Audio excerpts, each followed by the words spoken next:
Ja som začal asi takým spôsobom, že som si robil vlastný experiment a za 2 roky som si namontoval, alebo som presvedčil zákazníka, keď nemal peniaze, alebo že to je hlúposť a tak ďalej.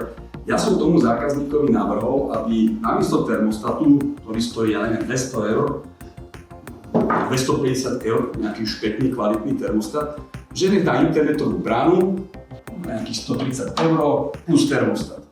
Tá kabela špetky, ktorá tam bola, alebo elektrika, som povedal, počuj, natiaľ tam káble, urob tak, ako poviem, urobil.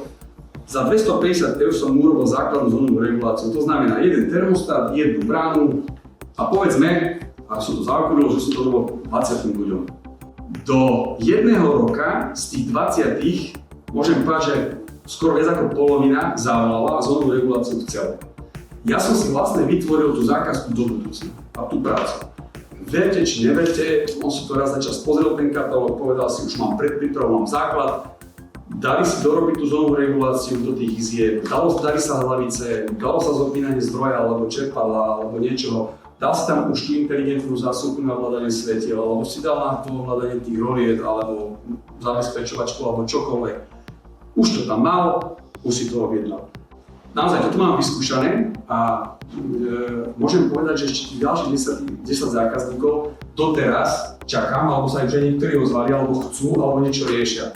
A aj tí, čo si namontovali ten smart home, tak ich zaujalo niečo z toho ešte a chceli niečo domontovať. Takže zase som mal prácu navyše, zase som vedel niečo zarobiť.